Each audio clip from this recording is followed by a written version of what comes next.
এটু আমি শাস্ত্র বহুত দেখালো, এবার আমি অস্ত্র দেখাম বাংলাদেশ সরকারক।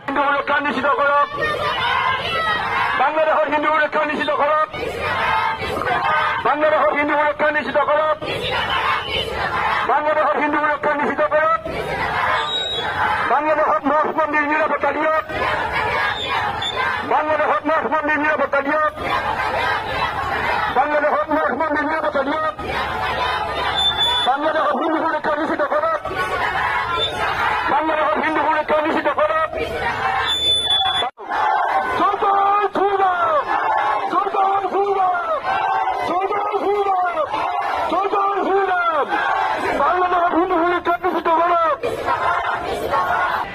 নমস্কাৰ, জয় শ্ৰীৰাম। আজি আমি বাংলাদেশৰ চৰকাৰৰ খিলাফত আন্দোলন আছে, চিন্ময় দাসৰ যোনটো জেলত লকাবত ৰাখিছে তাৰ বিৰোধত কৰিছোঁ।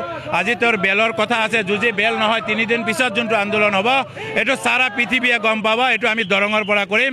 এইটো আমি শাস্ত্ৰ বহুত দেখালোঁ, এবাৰ আমি অস্ত্ৰ দেখাম বাংলাদেশ চৰকাৰক। কাক কয় অস্ত্ৰ এবাৰ আমি দেখাম, শাস্ত্ৰত আমি কথা নাপাতো।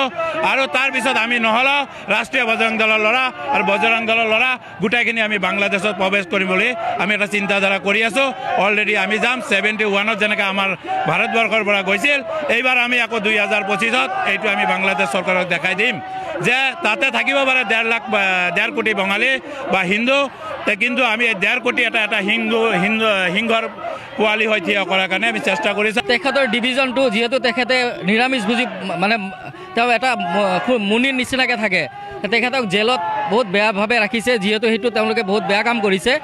আৰু বাংলাদেশ চৰকাৰক আমি ইয়াৰ পৰা সকীয়াই দিছোঁ যে খুব শীঘ্ৰে যদি তেওঁলোকৰ এই ধৰণৰ মানে যিখিনি তেওঁলোকে কাৰ্যকলাপ কৰি আছে এইখিনি যদি ঠিক নকৰে, আগন্তুক দিনত আমি বাংলাদেশৰ নক্সাটো ভাৰতৰ ভিতৰত অনাৰ আমি এটা চেষ্টা চলাই আছোঁ। আমি আনিমে, আমি সকলো সনাতনীৰ লগত আৰু আজি ৰাষ্ট্ৰীয় বজৰং দলো যোগদান দিছোঁ।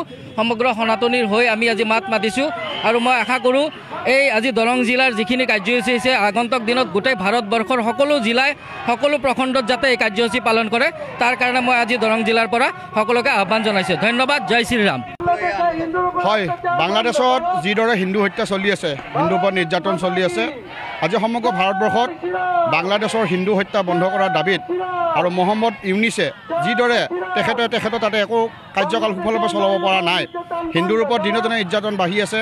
বিশেষকৈ কম সময়ৰ ভিতৰত ইস্কনৰ স্বামী চিন্ময় কৃষ্ণ দাসদেৱক যিদৰে অপবাদ কিছুমান দি জেলত ভৰাই দিলে, আমি গম পাইছোঁ তেখেতৰ ঘৰত এতিয়া 70-80 কেজি সোণ থৈ 700-800 কোটি টকা পোৱা বুলি কৈ তেখেতক যিদৰে জেলত প্ৰেৰণ কৰিছে। ইয়াৰ দ্বাৰা এইটোৱে প্ৰতিপন্ন কৰিব বিচাৰে যে সনাতন সংস্কৃতিক যিজন মানুহে আগুৱাই লৈ গৈ আছিল তেখেতকে মূল ব্যক্তিজনকে জেলত ভৰাই থৈ দিছে আৰু এজন সাধাৰণ কয়দীৰ দৰে তেখেতক ৰাখিছে জেলত। যিহেতু ইস্কনৰ মানুহে মানে পিঁয়াজ তেল নহৰু একো ব্যৱহাৰ নকৰে, সেই সময়ত ভূভক্ষণকাৰী ব্যক্তিৰ লগত তেখেতক জেলত প্ৰদান কৰি দিছে।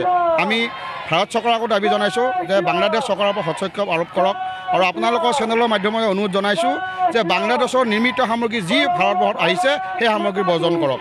আৰু যেতিয়ালৈকে বাংলাদেশত হিন্দু সুৰক্ষিত নহয়, হিন্দু নাৰী সুৰক্ষিত নহয়, তেতিয়ালৈ এনেদৰে সনাতনীসকল জাগি উঠিছে আৰু আন্দোলন কৰি যাব।